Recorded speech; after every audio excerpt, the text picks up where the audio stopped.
Now let's start. वजन कैसे कम होता है? वेट कम करना खुद को सजा देना नहीं है कि जब मेरा वजन कम हो सकता है आपका क्यों नहीं हो सकता। तो रोजाना अपना पेट देखेगा, यार पेट तो अंदर नहीं जा रहा, पेट तो अंदर नहीं जा रहा, मेरा पेट तो अंदर नहीं जा रहा। This is my weight loss journey documentary. आज की ये वीडियो 26 अप्रैल 2026 को रिकॉर्ड करवा रहा हूँ। जो कुछ मैं बयान कर रहा हूँ उसमें से बहुत सारी चीज़ें तैयार करके लिखवा कर इसका एक स्क्रिप्ट बनाकर हमने तैयार की और मेरे सामने मेरा टेलीप्रॉम्प्टर भी है और ज़ाहिर सब कुछ उसी के मुताबिक बयान नहीं होगा। अपने ख़यालात, अपने जज्बात मज़ीद इसमें मैं ऐड करूँगा।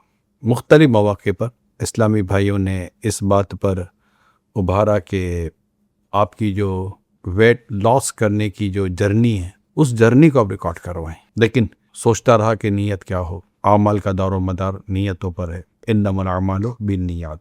पहली नीयत तो मेरी ये बनी कि अल्लाह की रज़ा के लिए करूं, क्योंकि इसमें मैंने नीयत की कि आक़ाए दो जहां सल्लल्लाहु अलैहि वसल्लम की उम्मत की खैर खाई का इसमें पहलू मुझे नुमाया नज़र आया।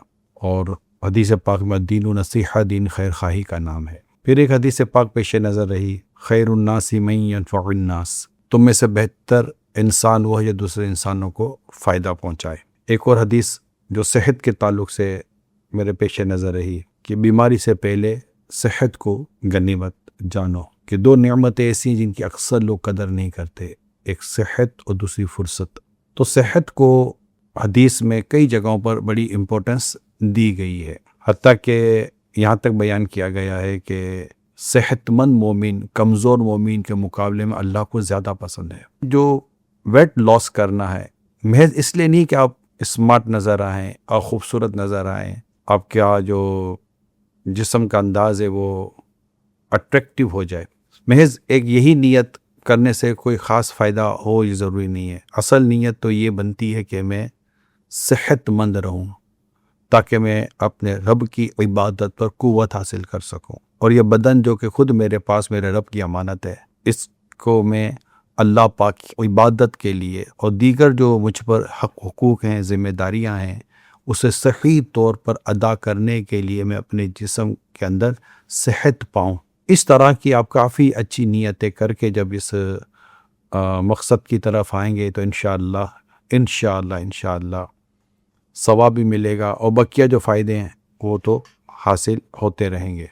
तो मैंने कहा पहले आज की इस वीडियो की जो नीयत बनती है वो नीयत मैं आपके साथ शेयर करूं और आप भी प्रैक्टिकली जर्नी की तरफ आएँ, इस सफ़र की तरफ आएँ, तो आपके पेश नज़र भी नीयत का होना बहुत अहमियत रखेगा। ज़ाहिर पूरा करने के बाद भी अगर सवाब ना मिले तो ये एक महरूमी सी बात है ना, महरूम हो जाता है बंदा। तो ये तो मेरी इब्तदाई एक डिस्कशन थी जो मैंने कहा आपके साथ मैं शेयर करूँगा। कभी कभी ज़िंदगी में ऐसे लम्हात भी आते हैं जब आप ख़ुद को देखते हैं, सोचते हैं और आपके जहन में एक बात आती है कि ये मैं अपने जिस्म के साथ, अपने बदन के साथ मैं क्या कर रहा हूँ? क्या मेरा ये अमल मुझे सेहतमंद रखेगा या बीमार करेगा? मैं भी उन्हीं लाखों लोगों की तरह था जिन्होंने अपने घर में वेट स्केल रखे और रोज़ाना की बुनियाद पर वेट स्केल पर खड़ा हो जाता, अपना वज़न करता, मगर देखता 97 से 98 से सेंचुरी पूरी हो गई, 101, 102, परेशान होता मैं कर क्या रहा हूँ, मेरा वज़न बढ़ क्यों रहा है। रोज़ाना इस उम्मीद पर खड़ा हो जाता कि शायद वज़न आज कम होगा, मगर ये पॉइंट टू पॉइंट थोड़ा थोड़ा करके ये बढ़ता गया, यहाँ तक कि मैंने वेट स्केल पर खुद को 106 केजी का जब मैंने पाया, मैं कहा ये होगा क्या मेरा। अच्छा एक बात बता दूं, मैं कोई ऐसा ओवर ईटिंग पर्सन नहीं हूँ, मैं पहले था। मैंने मुझे मेरे साथ खाने पीने और जानने वाले जानते थे कि वो भी ये कहते थे, इमरान तुम खाते तो इतना ज़्यादा नहीं हो, फिर तुम्हारा वज़न क्यों बढ़ जाता है। शायद मैंने दोनों बातें आपके मतलब की हैं।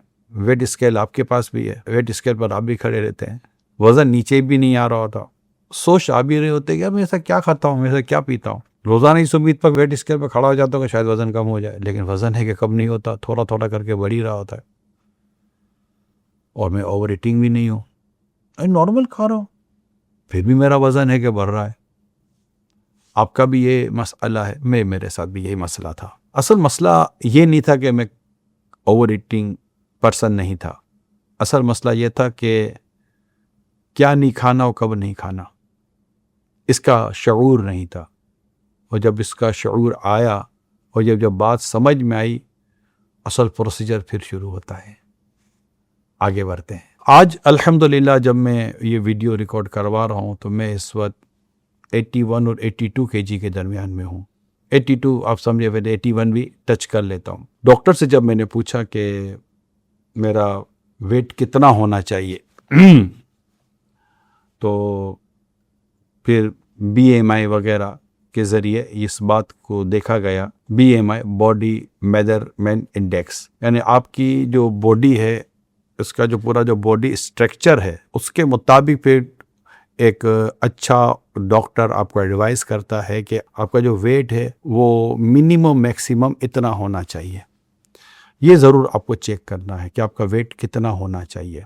मुझे फिर डॉक्टर ने एडवाइस की कि आप 85 से नीचे मत आइएगा। 1-2 केजी का मार्जिन उन्होंने भी रखा था, तो मैंने भी नीयत की कि मैं 82 और 85 के दरमियान में रहने की कोशिश करूं। 2-3 किलो का तो मार्जिन वैसे रखना चाहिए, कभी भी कोई सी आइटम सामने आ गई तो आजमाइश हो सकती है। खैर अल्हम्दुलिल्लाह, अल्लाह पाक की करो रहमत है, उस रब का मैं शुक्र अदा करता हूँ कि मैं इस वक्त 82 के अंदर ज़्यादातर मूव कर रहा हूँ और कभी कभी 81 भी टच हो जाता है। अब मैं आपके सामने वो सारी बातें रखने की मैं कोशिश करूँगा, वेट को कम करने में आपकी मददगार साबित हो सकती है। लेकिन ये मेरी शुरू की तमहीद, ये शायद आपको बहुत ज़्यादा फ़ायदा दे सकती है, क्योंकि अक्सर लोग इन्हीं उलझनों की वजह से अपने वेट को कम नहीं कर पाते, जो मैंने शुरू में आपके साथ बयान किया है। तो ये एक वेस्टेज ऑफ टाइम नहीं होगा, ये इंशाअल्लाह ताला आपको मेंटली तौर पर इस बात पर तैयार करेगा और मुझे ये कहने पर आमादा कर रहा है कि जब मेरा वज़न कम हो सकता है तो आपका क्यों नहीं हो सकता। Now let's start. वज़न कैसे कम होता है?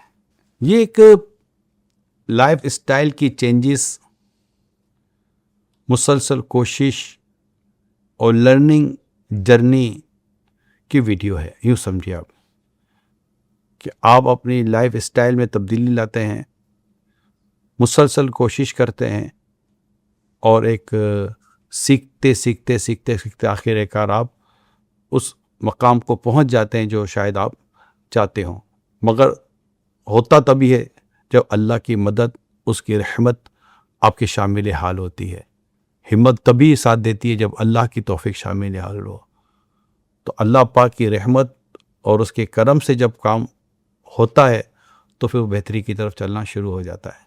वज़न कम करना सिर्फ शक्ल और सूरत का मसला नहीं होता, ये असल में सेहत का मसला होता है, जैसा कि मैंने पहले आपको बयान किया। जब आपका वज़न बढ़ जाता है, जिस्म पर बोझ बढ़ जाता है। अब मैं आपको वज़न के बढ़ने के कुछ साइड इफ़ेक्ट्स बयान करता हूँ। पहले जब तक हम इसको नहीं समझेंगे तो हम शायद वज़न कम करने की तरफ जाएंगे नहीं। जब आपका वज़न बढ़ता है, जब आप ओवरवेट होते हैं, ओवरफेट होते हैं, तो जिस्म पर बोझ बढ़ जाता है। थकन और सुस्ती का आपको एहसास होने लगता है।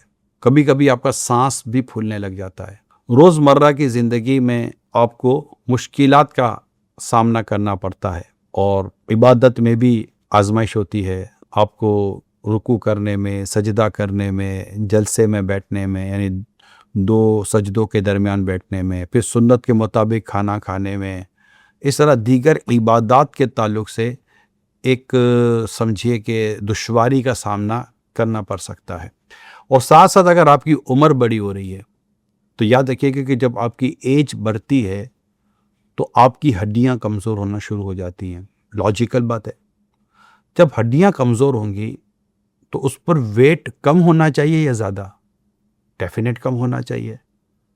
ये एहसास मुझे होता रहा कि मेरी उम्र तकरीबन 57 ईयर अल्हम्दुलिल्लाह रब्बिल आलमीन। और सारे के अगर ज़िंदगी है तो ये आगे जाती रहेगी।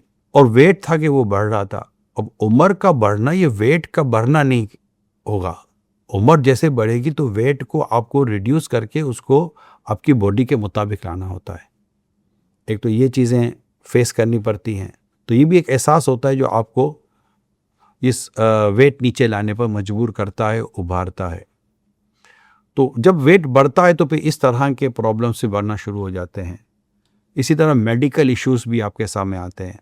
वेट के बढ़ने से सम टाइम आपकी शुगर, क्योंकि वेट के साथ साथ फैट भी बढ़ता है, आपकी शुगर प्रॉब्लम शुरू हो जाती है, आपका बीपी प्रॉब्लम शुरू हो जाता है, आपका कोलेस्ट्रॉल प्रॉब्लम करना शुरू कर देता है, आपका यूरिक एसिड प्रॉब्लम करना शुरू कर देता है, आपका ट्राइग्लिसराइड प्रॉब्लम करना शुरू कर देता है। ये सारी चीज़ें भी वेट गेन होता है तो फिर ये सारी चीज़ें भी हमारे साथ चलना शुरू हो जाते हैं। गोया कि आपकी जो डेली रूटीन है जो लाइफ की, वो किसी हद तक डिस्टर्ब होना शुरू हो जाती है।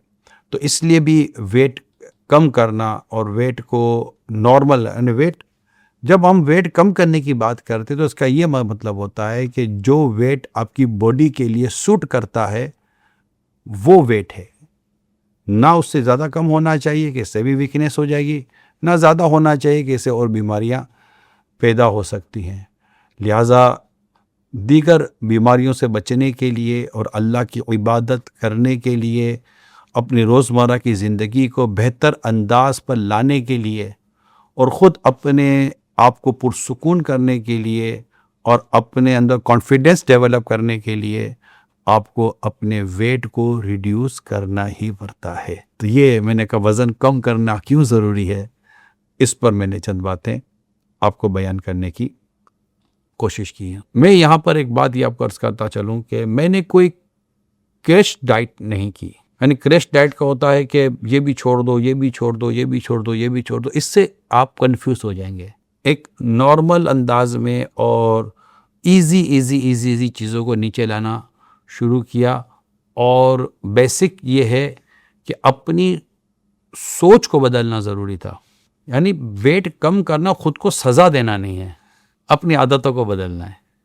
तो आदत जब बदलेंगे तो वो कुछ और है, सज़ा देंगे तो आप इसको कंटिन्यू नहीं कर सकेंगे। अब होता ही है कि जब आप वेट कम करने की तरफ जाते हैं तो शुरू में वज़न कम होता आपको नज़र नहीं आ रहा होता, लेकिन जब आप इसको कंटिन्यू लेकर चल रहे होते हैं, मुसलसल लेकर चल रहे होते हैं, तो फिर आपका वेट नीचे आना आपको महसूस हो रहा होता है। और चूँकि शुरू में आपको वेट नीचे आना महसूस नहीं होता, लिहाजा आप कंफ्यूज हो जाते हैं।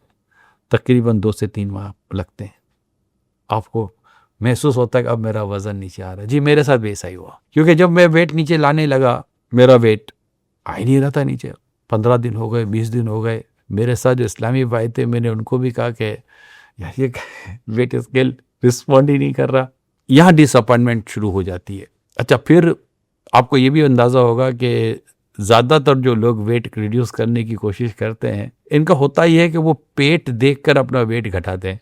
वो रोज़ाना अपना पेट देखेंगे, यार पेट तो अंदर नहीं जा रहा, पेट तो अंदर नहीं जा रहा, मेरा पेट तो अंदर नहीं जा रहा, अल्लाह। और यहाँ पर वो डिसअपॉइंट हो जाते हैं।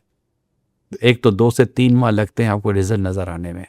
ये कोई जादू की छड़ी नहीं है जो फ़ौरन आपने घुमाई और वेट नीचे आना शुरू हो गया। इसमें इस्तिकामत बहुत ज़रूरी है, जहद मुसलसल बहुत ज़रूरी है। तकरीबन 2 से 3 माह बाद आपको रिजल्ट आना शुरू हो जाता है। और आप चूँकि बार बार अपना पेट देखते हैं, तो एक बात मैं आपको यहाँ समझाता चलूँ, ये जो फैट ख़त्म होना है ना, इसमें पेट की बारी सबसे आखिर में आती है।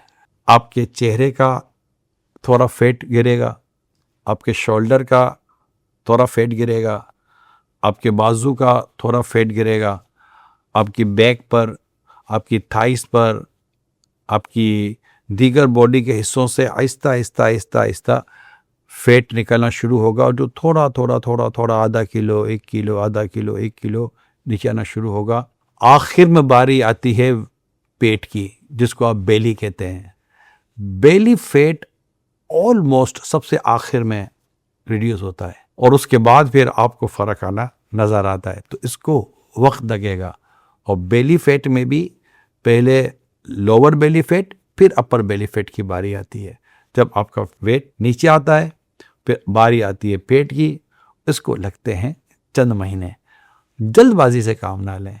आपने कौन सा किसी मुकाबले में हिस्सा लेना है? मैंने किसी मुकाबले में नहीं जाना था, मेरे पास कोई जल्दी नहीं थी। मैं आपको अपना बताता हूँ, मेरे पास कोई जल्दी नहीं थी। ये अपने आप से गुफ्तगू की जाती है कि यार पेट तो नीचे नहीं आ रहा, 2 महीने हो गए, 3 महीने हो गए। तो मैं खुद से ये बात करता था कि इमरान, तुझे कौन सा मुकाबले में जाना है? कौन सा 4 महीने के बाद है कोई मुकाबला जिसमें आपको शिरकत करनी है? जिंदगी है तो टाइम ही टाइम है। Easy easy easy, Aahista Aahista हो जाएगा। जब रिजल्ट आना शुरू हो जाता है, जब मैं 102 पर आया, मुझे थोड़ी होप पैदा हुई। फिर मैं 101 पर आया, मुझे फिर एक और उम्मीद पैदा हुई। फिर मैं 100 पर आया, मुझे और उम्मीद हुई। जब मैं 99 पर आया तो यकीन माने अब ऐसा लगा अब नहीं रुकना। ये मैं आपको अपनी कैफियत बयान कर रहा हूँ। एक और बात मैं आपसे शेयर करना चाहूँगा।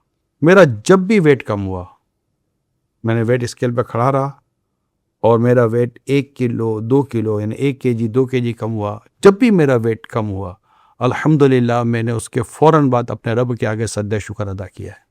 या अल्लाह तेरा शुक्र है। अगर मैं कहूँ कि मैंने जब जब वेट कम होता गया, मैंने हर वक्त अपने रब का शुक्र अदा किया और अल्लाह पाक से इस्तिकामत की दुआ की, तो ये गलत नहीं होगा। पर होता तभी जब अल्लाह पाक हमें इस्तिकामत अता फरमाता है। तो अल्लाह पाक इस्तिकामत देने वाला है, तो आप भी सद्दे शुक्र को ले लें, हर वक्त सद्दे शुक्र अदा करते रहें, तो इंशाअल्लाह ताला आपका वेट नीचे आना शुरू हो जाएगा। मेरे वेट के नीचे आने में खुद को देखना, अपने बॉडी के बारे में गौर करना, जहाँ ये चीज़ें शामिल थी, अमील सुन्नत की दुआएं, ये चाहते थे कि मेरा वेट कम हो, इन चीज़ों से बचूं जो वेट बढ़ने की वजह से बंदे के साथ हो जाती हैं। तो आप मुझे वक्तन फ़वक्तन बड़ी हिकमत भरे अंदाज से तंबी फरमाते रहते हैं, इमरान वेट नीचे लाएं, समझाते। और भी हमारे अहले मोहब्बत है जो कभी ना कभी अच्छे अंदाज से समझाते, तो इनका समझाना भी फ़ायदा देता रहा। किसी सूरत मुझे वेट नीचे लाने की कोशिश करनी है, तो ये भी मेरी जर्नी का एक हिस्सा रहा है। अब मैं चलता हूँ आपके वज़न कम करने की तरफ, कि आप अगर वाकई वज़न कम करना चाहते हैं तो जो कुछ मैंने किया है वो मैं आपके साथ शेयर करता हूँ। और आपने जब भी कोई स्टेप लेना है, अपने डॉक्टर के मशवरे से ही लेना है, क्योंकि डॉक्टर की एडवाइस बहुत ज़रूरी है। इसके बगैर आप कदम मत उठाइएगा, आपको आसानी हो सकती है। तो अब मैं अपने कुछ एक्सपीरियंस मज़ीद जो वेट कम करने के ताल्लुक से था वो शेयर करने की कोशिश करता हूँ। मगर इससे पहले मैं ये ज़रूर अर्ज़ करता चलूँ कि पिछले दिनों कहीं इस मौजू पर बात हो रही थी, तो लोग इस मामले में काफ़ी मुख्तलिफ राय रखते हैं। कोई कहता है कि वज़न कम करने के लिए वर्जिश बहुत ज़रूरी है, कोई कहता है वज़न कम करने के लिए वॉकिंग बहुत ज़रूरी है, कोई कहता है वज़न कम करने के लिए डाइट ज़रूरी है, यानी खाना पीना। अब चूँकि मतलब मैं अपना एक प्रैक्टिकल आपके सामने रख रहा हूँ, किसी वीडियोस पर या किसी थ्योरी को मैं आपके साथ शेयर नहीं कर रहा, ना किसी वीडियो या थ्योरी के ताल्लुक से मैं को अपने कमेंट देने की कोशिश करूँगा। एक जो अपनी ज़ात पर जो चीज़ इम्प्लीमेंट की और जो मैंने इसका पॉजिटिव रिज़ल्ट देखा, वही मैं आपके साथ शेयर करूँगा। अगरचे वर्जिश से आपके बदन को फ़ायदा होता है, अगरचे वॉकिंग से भी आपके बदन को फ़ायदा होता है, ये चीज़ें भी आपके फ़ैट को रिड्यूस करने और वेट को रिड्यूस करने में मददगार साबित होती हैं। मगर ये इसकी जो परसेंटेज है वो आप इसको 80-20 समझिए। 80 या इससे ज़्यादा परसेंटेज डाइट की है, कि आपको डाइट कंट्रोल करना पड़ेगा, खाने पीने को कंट्रोल करना पड़ेगा, और इसके साथ साथ आप वॉकिंग भी रखें 25 minute, 30 minute, 35 minute, 40 minute, 45 minute, जो पॉसिबिलिटी आपके लिए बन सकती है आप उसको भी कंटिन्यू करें। ये बहुत ज़्यादा आपको सपोर्ट करेगी आपके वेट को नीचे लाने और आपको फिट रखने में। इस तरह हल्की फुल्की जो एक्सरसाइज होती हैं उसको भी, हम जैसा आदमी तो जिम तो नहीं जा सकता, तो थोड़ी बहुत एक फिजियोथेरेपिस्ट हैं मेरे दोस्त, उनसे मैंने कुछ गाइडलाइन ली थी, तो हल्की फुल्की सी इन्होंने कुछ इंडोर कमरे के अंदर कुछ आप ऐसी हल्की फुल्की वर्जिश कर लें, मगर उसको डेफिनेटली हम कंटिन्यू करना इतना आसान नहीं था, और ना वॉकिंग को इतना कंटिन्यू करना आसान था। मगर इसके फ़वाइद अपनी जगह हैं, मगर 80%, मोर देन 80% जो मैटर करती है वो आपकी डाइट मैटर करती है। एक बात याद रखें, वज़न बढ़ता यहीं से, वज़न घटता भी यहीं से। आपके मुंह के ज़रिए वज़न बढ़ता है, आपके मुंह के ज़रिए वज़न घटता है। और मंजिल यही कठिन है कौमों की ज़िंदगी में। अच्छा, कोल्ड ड्रिंक्स तो मैं वैसे ही इतनी ज़्यादा नहीं पिया करता था, मगर कभी कभी कोल्ड ड्रिंक पी भी लेते थे। जंक फूड कहें, ब्रोस्ट है, बर्गर है, पिज़्ज़ा है, इस तरह की चीज़ें कोई रेगुलर तो होती नहीं थी, लेकिन कभी ये भी ले लिया करते थे। फ्राइज़ वगैरह भी कभी आ गई तो ले ली, रेगुलर कोई चीज़ नहीं थी, फिर भी थी, क्योंकि वेट तो ज़्यादा था ही। तो अब इन चीज़ों का थोड़ा बहुत भी लेना इफ़ेक्ट तो कर रहा था। तो अब होना यह है कि जब मैं इस जर्नी की तरफ आया, वज़न कम करने की तरफ आया, तो फिर ये ज़हन बना कि कोल्ड ड्रिंक्स अब बिल्कुल नहीं पीनी। जंक फूड जिसमें ब्रोस्ट, बर्गर, पिज़्ज़ा, मज़ीद तली हुई चीज़ें, फ्राइज़, ये बिल्कुल नहीं खाना। फिर एक और चीज़ पर अल्हम्दुलिल्लाह ब्रेक लगा के बेकर आइटम लेनी ही नहीं है, बेकरी का आइटम। फिर वाइट चीनी इसको छोड़ दिया, वाइट ब्रेड इसको छोड़ दिया, गैर ज़रूरी स्नैक्स जो होते हैं उसको भी छोड़ दिया। अगरचे बहुत ज़्यादा आसान ना था, मगर अल्लाह पाक ने आसानी पैदा फरमा दी कि पहले जब भूख लगती थी तो बिस्किट मंगवा लिए, चाय मंगवा ली, दूध वाली, चीनी वाली, और कभी केक खा लिया, इस तरह की चीज़ें ले ली, सैंडविच खा लिए। हाँ, पैटिस भी आता था तो ले ही लेते थे, पापे भी ले लेते थे, पापे, टोस्ट, रस्क इसको जैसा आप इंग्लिश में कहते हैं, वो भी ले लिया। वो तो खा लेते थे, बिल्कुल भिगो कर खा लेते थे। तो ये चीज़ें ले लेते थे। और अब जब भूख लगती है और कुछ खाने का दिल करता है, तो अब ये rusk, biscuit, sandwich, cake, patties, इस तरह के आइटम खाने के बजाय फ्रूट खा लेते हैं, केले खा लेते हैं, चीकू खा लेते हैं, सेब खा लेते हैं, या इस तरह का और सीजनल फ्रूट खा लेते हैं। जब मैं आपको रिकॉर्डिंग करा रहा हूँ इस वक्त तरबूज का मौसम है, तरबूज खा लिया, तरबूज अच्छा फल है, तो यूँ सीजनल फल ले लिए। तो अगर आप आना चाहते हैं इस लाइन में, तो आपको भी इस तरफ आना होगा। तो मैंने कहा कि ये सारी चीज़ें जो है ना आपके सामने रखी, उसको छोड़ा। इब्तदान मैंने चावल भी छोड़े, और जो हमारे यहाँ नॉर्मल जो फाइन आटे की जो रोटी होती है उसको भी मैंने खाना छोड़ दिया। अच्छा, जब मैंने उसको छोड़ा तो अब कहता यार रोटी भी नहीं खाएंगे, चावल भी नहीं खाएंगे तो खाएंगे कैसे। तो मेरी लास्ट वीडियो में आपने सुना होगा कि मुझे राई ब्रेड ने बड़ा सपोर्ट किया, जो यूरोप में बनती है, यूरोप में मिलती है, यूरोप में ईजी मिली, इसके अलावा कहीं मुझे ये मिली नहीं है। मैंने थोड़ा बहुत ढूंढने की कोशिश की, तो उससे काफ़ी मुझे सपोर्ट हुआ। वो पेट में ज़्यादा देर तक रहती भी थी, हैवी भी थी, और आपके डाइट प्लान के लिए बहुत अच्छी थी। तो ये चीज़ें फिर आना शुरू हुई, तो ये सफ़र मेरा शुरू हुआ। अब आपके जहन में सवाल आएगा कि इमरान, तुमने ये सब कुछ छोड़ दिया तो फिर लिया क्या? वो क्या चीज़ें थी जो आपने ऑल्टरनेट में चीज़ें ली? जी, जितनी चीज़ें छूटी थी, इससे ज़्यादा चीज़ें मेरे मील का और मेरे खाने का हिस्सा बनती चली गई। मैं पहले अर्ज़ कर दूं, ये बहुत आसान नहीं होता। मैं मेहमान हूँ, मेहमानों के लिए चावल कितने इम्पोर्टेंट है ये मेहमान समझते हैं, लेकिन जब आपको एक काम करना है और अल्लाह की तौफीक से आगे बढ़ना है, तो फिर आपके लिए चीज़ें आसान होना शुरू हो जाती हैं। अपना डाइट प्लान को सिंपल करने की कोशिश की। मुझे जिन चीज़ों ने बहुत सपोर्ट किया उसमें बॉयल्ड एग्स हैं, उबले हुए अंडे, वेजिटेबल सूप अल्हम्दुलिल्लाह घर में बनता रहा, सलाद पत्ते हैं और दीगर जो सब्जियां हैं, जब बॉयल्ड चने जिसमें लोबिया भी है, वाइट चने भी हैं, उनको बॉयल करके खाना। फाइन आटे की रोटी छोड़ दी थी, और रोटी भी कार्ब भी ज़रूरी था। मल्टीग्रेन रोटी को मैंने अपने खाने का हिस्सा लिया। इसी तरह राइस भी खाने शुरू किए, मगर कंट्रोल्ड राइस, बहुत कम तादाद में। अपनी डाइट प्लान को मैनेज करने की कोशिश की, और आहिस्ता आहिस्ता चीज़ें मैनेज होती चली गई। बॉइल्ड राइस के साथ साथ ग्रिल्ड खाना ये भी साथ लिया, यानी ग्रिल्ड खाना भी मेन्यू का हिस्सा बना, बारबेक्यू भी मेन्यू का हिस्सा बना। तो यूँ इस तरह आहिस्ता करते करते करते करते चॉइस सामने आती गई, और चॉइस का ये आलम था कि अब ये परेशानी ना आ रही कि खाना क्या है। यूँ समझिए कि आप स्विच हो रहे होते हैं। मैं पहले अर्ज़ कर दूँ, डाइट सज़ा नहीं है, सिर्फ सोच का बदलना है। आप अगर ख़ुद को सज़ा देंगे तो फिर आप उसको कंटिन्यू नहीं कर सकेंगे। वज़न कम करना है, ख़ुद को सज़ा तो नहीं देनी। अंडा फ्राई जिसको कहते हैं, तला हुआ अंडा, इसमें अगर आप सब्ज़ी डाल के खाएंगे ना तले हुए अंडे में, और उसको बहुत बहुत कम चंद कतरे तेल के, वो भी ऑलिव ऑयल ले लें, उसके साथ आप लें तो इंशाल्लाह आपके लिए ये बहुत किफ़ायत कर जाएगा। मेरी इस जर्नी में जो एक और चीज़ जो मैं आपके साथ शेयर करना चाहूँगा वो मेरी लाइफ रूटीन है। आम लोगों की रूटीन लाइफ सुबह 7, 8, 9 बजे शुरू हो जाती है, मेरे साथ ऐसा नहीं है। अब मेरा जो सोने का जो पीरियड है वो फजर की नमाज के बाद से लेकर ज़ोहर तक सोने का पीरियड है। अब खाने का जो स्केड्यूल बनेगा वो ज़ोहर की नमाज के बाद से खाना शुरू होगा, और अब सोना सुबह फजर में 6 भी बज सकते हैं, 7 भी बज सकते हैं। अब क्या करें? तब उठने के बाद जो पहला खाना है वो नाश्ता हो गया, जिसको आप रात का खाना कहते हैं, वो एक तरह से लंच का एक हिसाब किताब बन गया।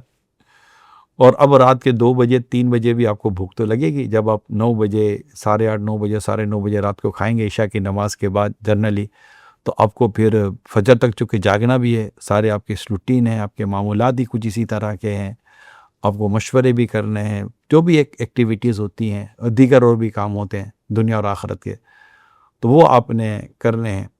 तो अब रात को तकरीबन 2-3 बजे भी आपको एक तलब तो होगी। ये मेरे लिए बड़ा चैलेंजिंग पीरियड था कि अब क्या करें।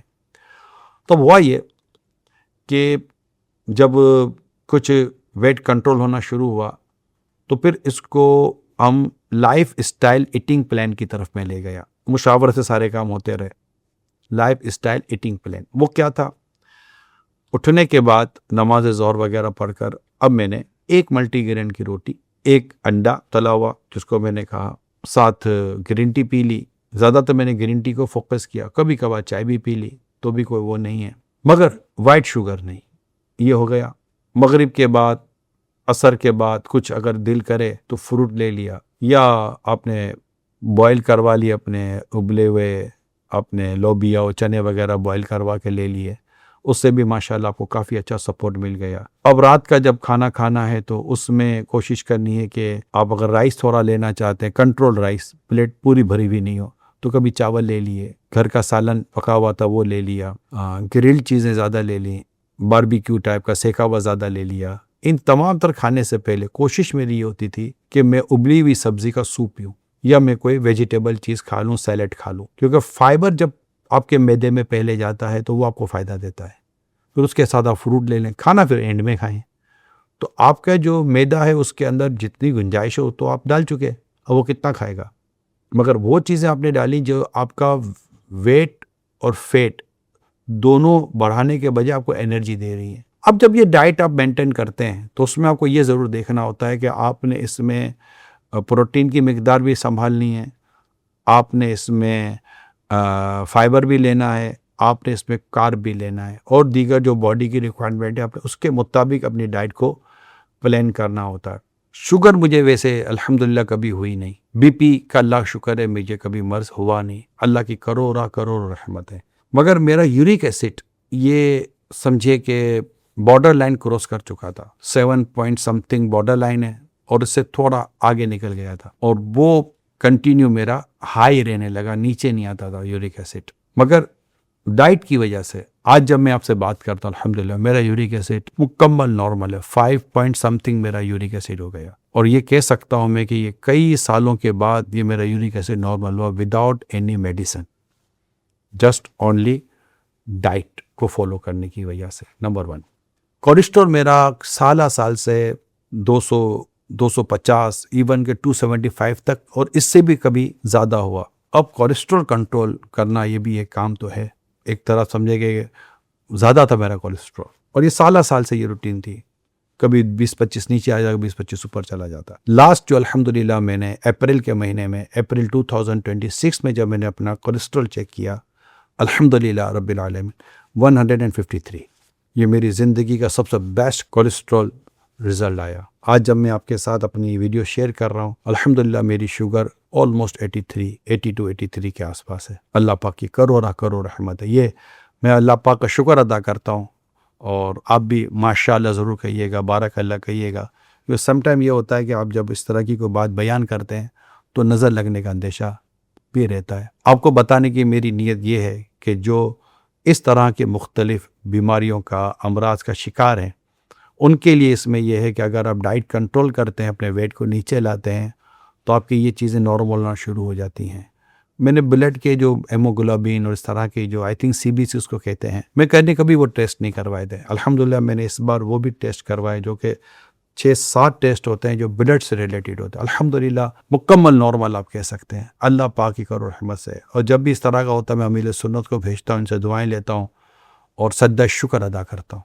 और मैं दोबारा अर्ज़ कर दूँ, आप ऐसे मौके पर हमेशा सद्दा शुक्र अदा क्या करें और सेहतमंद रहना है, ताकि अपने रब की अच्छे अंदाज से इबादत कर सकें और दीगर हुकूक की अदायगी भी अच्छे अंदाज से हो सके। अब यूँ कहें कि बेसिकली मैंने खाना तो नहीं छोड़ा, अपनी खाने की चॉइस चेंज कर दी, और ये मुझे लगा कि शायद ये ज़्यादा मुझे इसका फ़वाइद हासिल हुए। अच्छा, अब रात को 2:30-3 बजे खाने की तो हाजत तो रहती है, क्योंकि 9-9:30 बजे खाना खाया था, सोना फजर के बाद है, और अगर पेट में कुछ जाएगा नहीं तो हो सकता है शुगर लो हो जाए, हो सकता है नींद में प्रॉब्लम आ जाए, तो ये चीज़ें भी केयर तो करनी है ताकि आपको नींद प्रॉपर आ जाए। पहले क्या था कि पहले रात को 2:30-3 बजे जो भी घर में नॉर्मल खाना होता था, जैसे मेरी ये प्रैक्टिस होती थी कि मैं जाता था, फिर फ्रिज खोल लिया, चावल थे या सालन था या वाइट ब्रेड थी या कुछ और चीज़ें थी, वो निकाली, वो मैंने बिल्कुल खाना खाया, जिसको खाना खाना कहते हैं। ये वो मिस्टेक थी जो मैं करता रहा। अब ये मिस्टेक मत कीजिएगा। डाइट एक डिसिप्लिन का नाम है, कब खाना है, क्या खाना है और कितना खाना है, ये समझना है बस। अब क्या करता हूँ मैं, अब ये करता हूँ कि अब रात में अगर भूख लगती है, दही और पानी वाली नमकीन लस्सी ले ली, एनर्जेटिक है, नारियल का पानी का भी ले लिया, एनर्जेटिक है, अगर कोई ड्राई फ्रूट वगैरह है, बादाम वगैरह है तो कुछ वो ले ली। तो इस तरह की कुछ चीज़ें अगर आप अपने साथ रख लेते हैं तो अल्हम्दुलिल्लाह आपको ये, तो अब आप देखिए कि ये आप खाना तो ले रहे हैं, चीज़ें तो खा रहे हैं, तो इसने भी वेट कम करने में मुझे काफ़ी सपोर्ट किया है, इन चीज़ों ने भी। एक और चीज़ जो वेट करने में मददगार रही, वो कैलोरीज का एक हिसाब किताब था। अब नॉर्मली हम जैसी रूटीन जिसकी होती है उसको 2200 से 2500 तक की कैलोरीज रिक्वायर्ड होती हैं। मेरा जो कैलोरीज का जो चार्ट बनता था, वो चार्ट ऑलमोस्ट 1500 टू 1700 कैलोरीज तक बनता था। कभी 1800 कैलोरीज हो गई, 250-300 कैलोरीज वहाँ हो गई, तो 400-500 कैलोरीज वहाँ हो गई, मुख्तलिफ मील्स के हिसाब से। आप इसको मज़ीद इस पर देख सकते हैं जो मैं बोल रहा हूँ। तो टोटल मिलाकर 1500-1700 के आसपास कैलोरीज बन जाती थी, और मैं तकरीबन 500-700 डेफिशिएट कैलोरीज को पर अमल करता था कि मेरी इतनी डेफिशिएट होगी, ताकि हफ्ते में कहीं किसी वक्त कोई ऐसी खाने पीने की चीज़ आ गई तो ले लिया जाए, कोई हर्ज नहीं है। जी हाँ, टेंशन ना लें। अगर आप थोड़ा वेट अपना कंट्रोल करने में कामयाब हो गए, फिर आप थोड़ा सा अपने आप को रिलीज़ करें, परहेज़ ना छोड़ें, मगर वो जो आपकी कंट्रोलिंग थी उसको सामने रखते हुए। फिर कभी कभी आपको भी ऐसी चीज़ ले लेंगे तो इंशाल्लाह वो आपके वेट को इतना इफ़ेक्ट नहीं करती। ये जो मैंने आपको अपनी रूटीन बताई, इसकी वजह यह है कि अपनी रूटीन को तब्दील करने के बजाय अपनी रूटीन के साथ डाइट को एडजस्ट करना, ये मुझे फ़ायदा दे गया। वरना मैं कंफ्यूज रहता कि अब क्या करूं, किस वक्त क्या खाऊं, किस वक्त क्या नहीं खाऊं। हो सकता है ये बात भी आपको फ़ायदा दे। अब यहाँ पर मैं एक और बात आपके साथ शेयर करना चाहूँगा जो मेरी इस पूरी जर्नी का हिस्सा रहा। वो है ड्यूरिंग द ट्रेवल जो आपको वेट रिड्यूस करने के जो चैलेंजेस आते हैं, आप उसको कैसे फेस करते हैं। क्योंकि कई लोग इस वजह से वेट रिड्यूस नहीं कर पाते कि उनका सफ़र रहता है।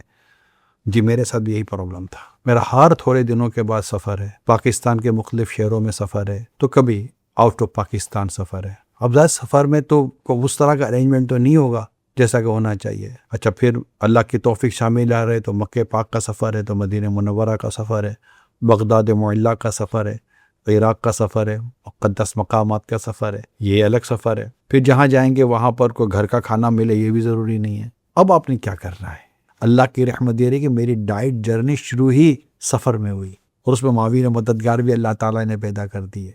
यहाँ पर आपने जिस चीज़ पर फोकस करना है वो मैं आपको अर्ज़ कर देता हूँ, इंशाल्लाह आपका वेट नहीं बढ़ेगा। जी, ये मेरे साथ हुआ। जब वेट रिड्यूस हुआ किसी हद तक, अब जब सफ़र शुरू हुआ तो टेंशन ये था क्या रमज़ान, अच्छा इसी में रमज़ान मुबारक की भी आमद हुई।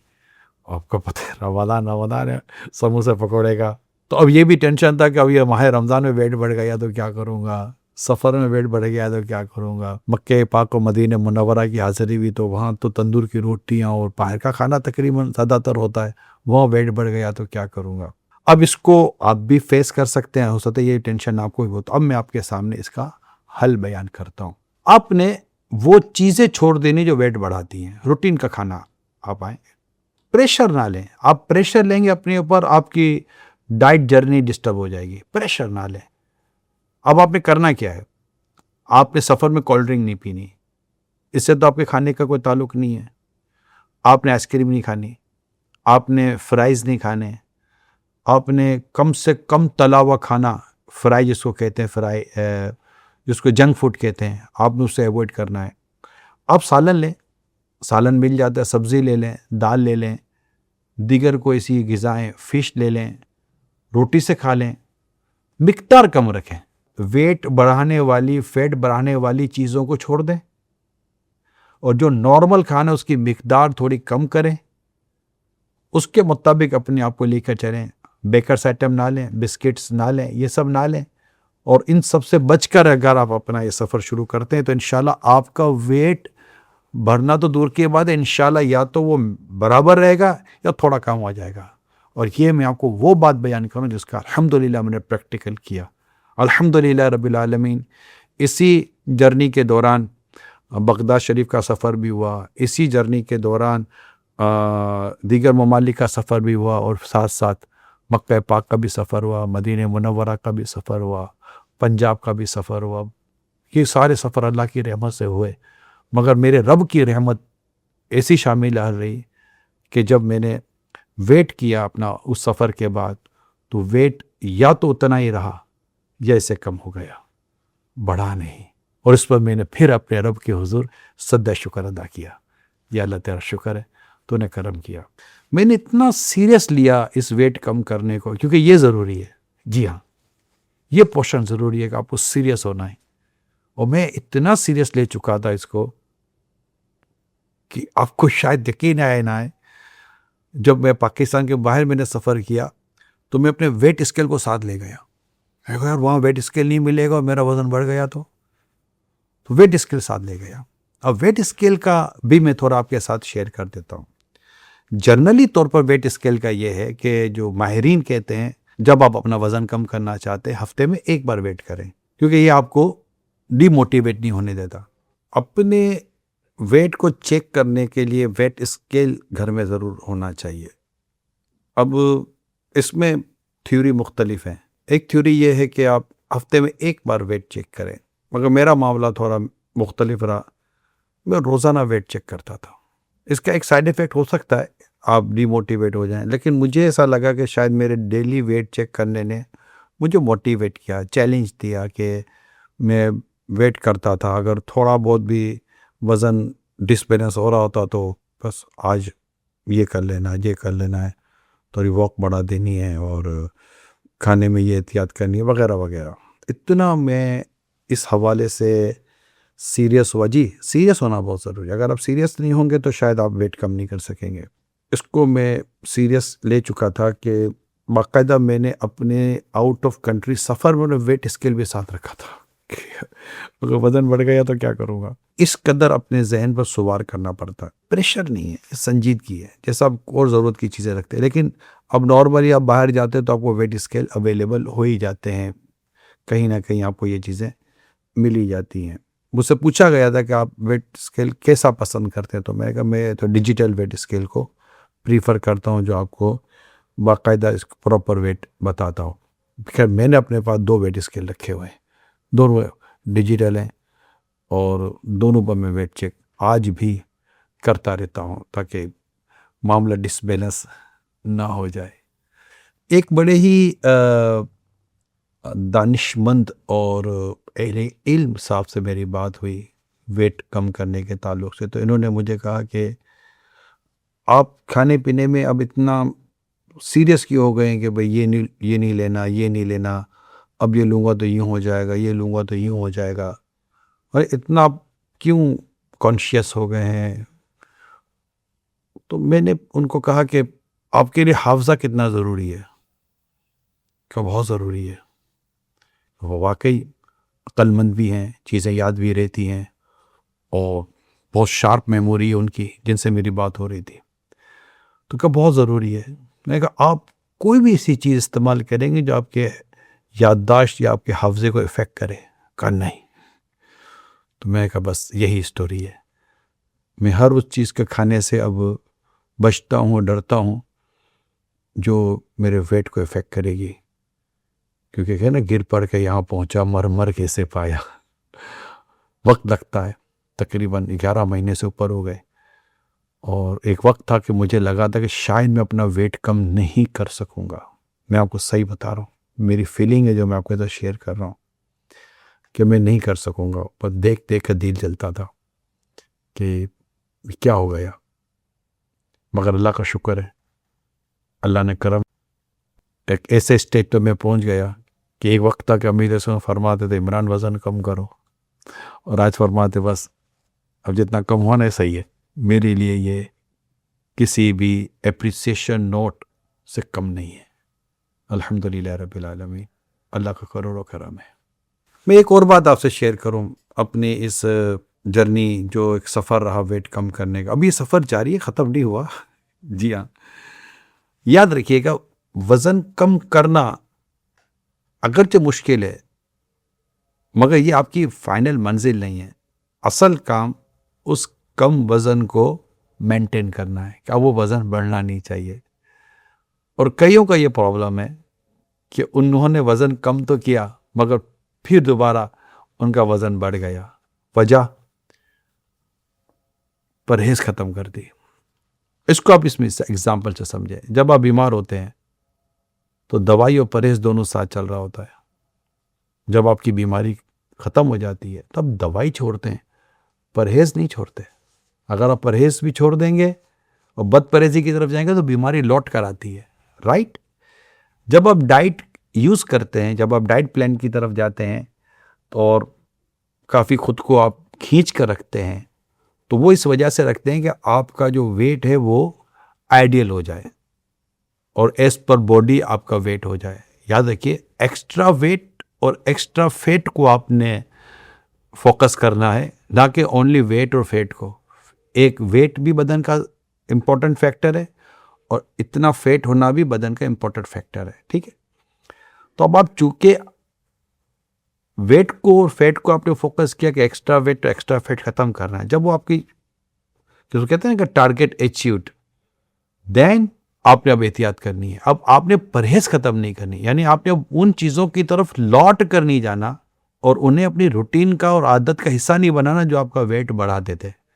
जी हाँ, जब आपका वेट कंट्रोल हो जाता है ना, फिर आप कभी कभी ये चीज़ें यूज़ कर सकते हैं। कभी कोई ऐसी आपने चीज़ खा ली जो नॉर्मली आपके वेट को बढ़ाती रही है, तो वो कभी कभी से फ़र्क नहीं पड़ता। याद है कि एक आध की डाइट में, खाने पीने में अगर कोई बेहतियाती हो गई, या इस तरह की कोई आपने आइसक्रीम के स्पून्स ले लिए, या इस तरह कोई आपने और खाने की ऐसी चीज़ें ले ली, तो एक दो दफ़ा का खाना आपके वेट को इफ़ेक्ट नहीं करता। ये पैशन रखें आप, कंफ्यूज ना हो कि यार अब मैं कुछ भी नहीं खा सकूँगा, ऐसा नहीं है। अब ले सकेंगे, उसको रूटीन में ले लीजिएगा। हफ्ते में, महीने में, 15 दिन में कोई एक दफ़ा दावत वगैरह में गए, कोई ऐसी चीज़ खा पी ली, नॉर्मल है। ये मेरा अपना एक्सपीरियंस मैं आपसे बता रहा हूँ।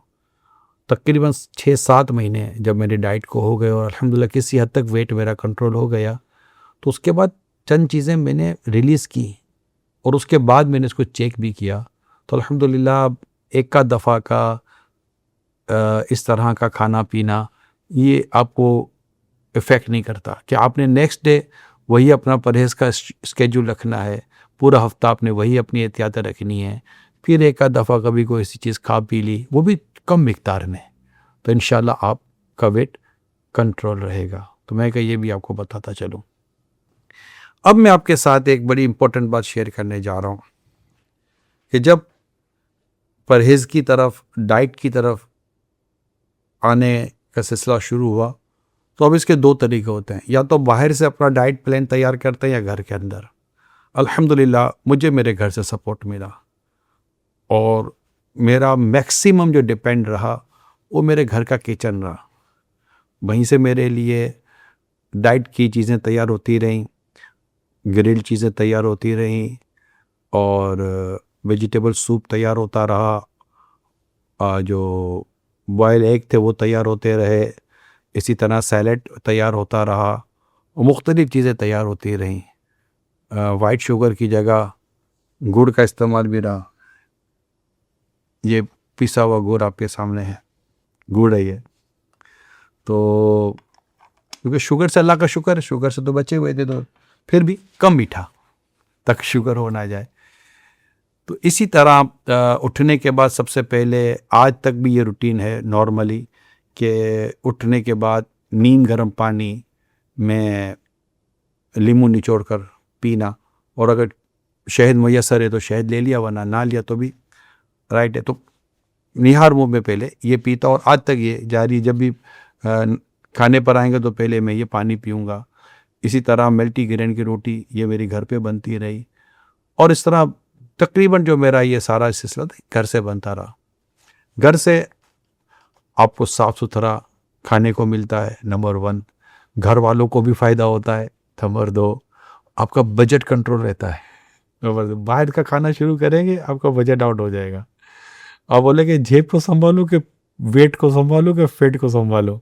घर का अगर आपने सिस्टम रखा और घर वालों का सपोर्ट मिल गया तो इंशाअल्लाह ताला आपकी ये जर्नी कंटिन्यू रहेगी। तो अल्लाह पाक की करोड़ा करोड़ रहमत के तकरीबन 11.5 माह गुजरने के बाद आज अल्लाह पाक की करम से तकरीबन 24-25 के आसपास जो केजी रिड्यूस हुआ। देखिए, ये कोई मतलब कि वो जादुई चीज़ नहीं होती, ये एक सफ़र है सब्र और इस्तिकामत का।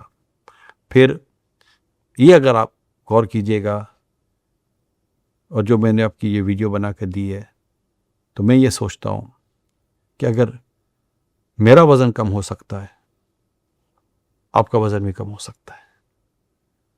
आपको हिम्मत करनी है, संजीदा होना है।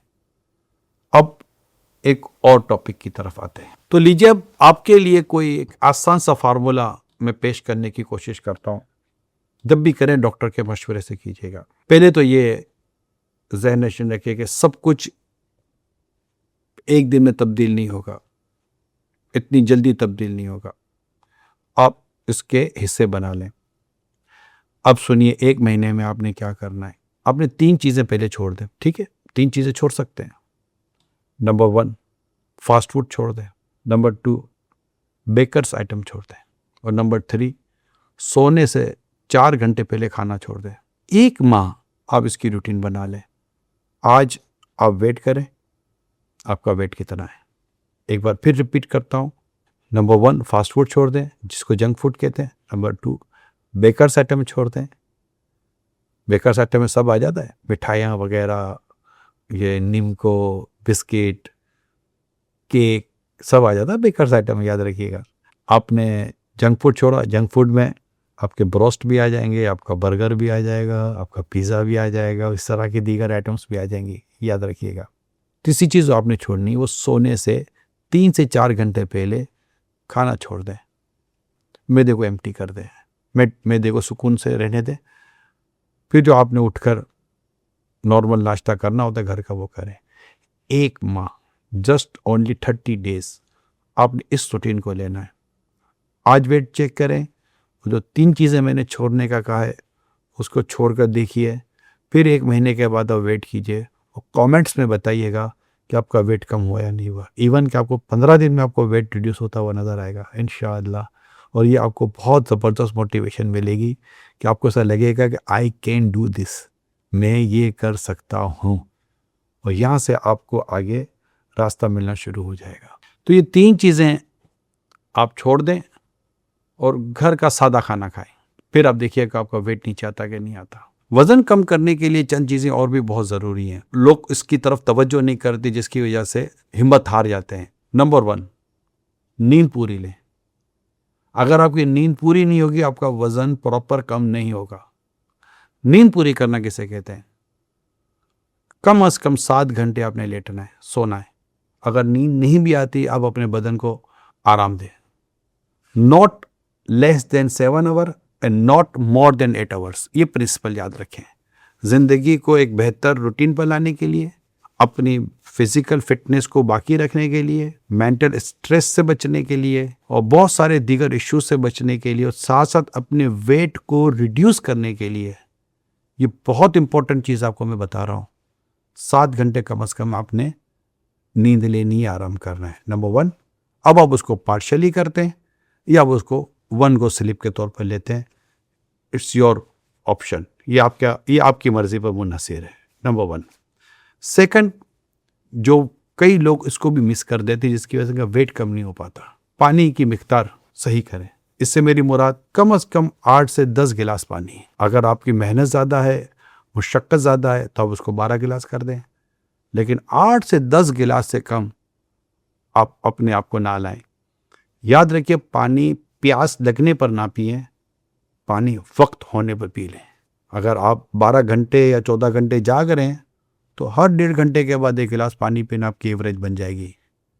तो 1.25 घंटे के अंदर अंदर आपने 1 गिलास पानी पी लेना है, और इस तरह आप लेंगे तो आप तकरीबन सोने से पहले पहले 8 से 10 गिलास या कम ज़्यादा गिलास पानी पी लेंगे, जो कि आपकी बॉडी को हर हवाले से बीमारियों से बचाने के लिए, परेशानी दीगर बचाने के लिए, मेंटली स्ट्रेस से रोकने के लिए, दिमाग पर प्रेशर आता है इसके लिए, और बहुत सारी चीज़ों कंट्रोल होने के साथ साथ ये पानी की मिकदार आपके वेट को भी नीचे लाएगी इंशाअल्लाह।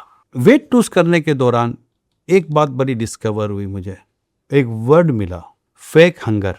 आप कहेंगे ये फेक हंगर कौन से नई आइटम लेकर आया है इमरान? जी हाँ, ये फेक हंगर है। यानी आपको भूख का एहसास तो होगा, बट वो भूख नहीं है, खाने की ज़रूरत नहीं है। मैदे को नॉर्मली से कोई मतलब नहीं है कि आप उसमें क्या डाल रहे हैं, वो बोलता है मुझे दो, आप उसे पानी दे दें तभी भर जाता है। बाज़ औक़ात पानी की हाजत होती है, आपको लगता है कि खाने की हाजत है। आप मैदे को पानी देकर भी मुतमईन कर सकते हैं, आप मैदे को ग्रीन टी पिलाकर भी मुतमईन कर सकते हैं। और आप करके देखिएगा, ये मैं आपको अपना प्रैक्टिकल बता रहा हूँ कि कुछ खाने का दिल कर रहा है, आप 2 गिलास पानी पी लें, आपका मैदा बोलता आपको नॉर्मल हो गया।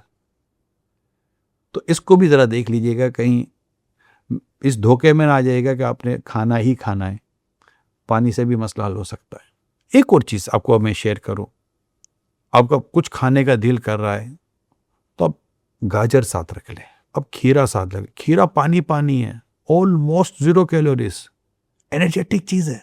खीरा खाएं, गाजर खाएं, हाई कैलोरीज से बचें, मैदा भी खुश, आप भी खुश, हशाश बशाश, वेट भी नीचे आ रहा है। 1 महीने का आप अगर प्लान बनाना चाहते हैं तो इस तरह भी प्लान बनाया जा सकता है, मगर डॉक्टर के मशवरे से।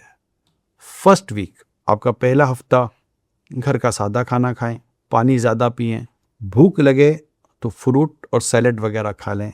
मकसद यहाँ पर आपको अपने आप को प्रिपेयर करना है कि मैंने वज़न कम करना। ये आपका हो गया पहला हफ्ता। आपका दूसरा हफ्ता, सेकेंड वीक, फर्स्ट वीक की रूटीन कंटिन्यू करें। रात को हेवी खाने से बचें, पानी पी लें, दही और पानी वाली लस्सी को अपने इस्तेमाल में ले लें, या नारियल का पानी पी लें, उसको भी आप ऐड कर लेंगे तो इंशाल्लाह आपका ये सेकेंड वीक भी बड़ा खूबसूरत गुजारना शुरू हो जाएगा। अब आपका तीसरा हफ्ता शुरू होता है। आधी प्लेट खाना लेना शुरू करें, सब्ज़ी बढ़ा दें, सलाद बढ़ा दें।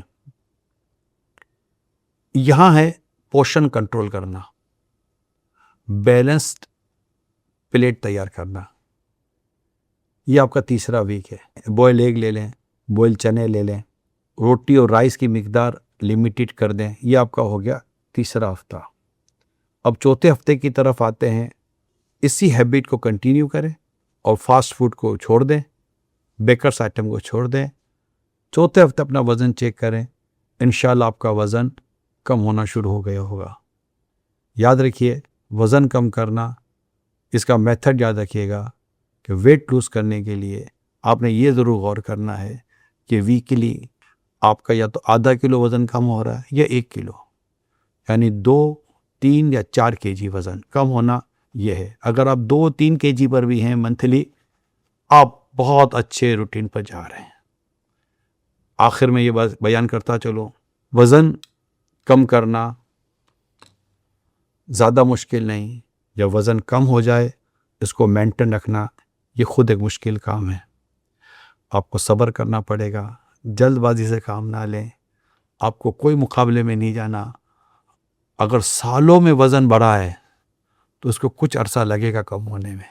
अल्लाह की मदद शामिल हाल रही, सब अच्छा हो जाएगा। इजाज़त दीजिए। सल्लु अलल हबीब सल्लल्लाहु अलैहि वसल्लम।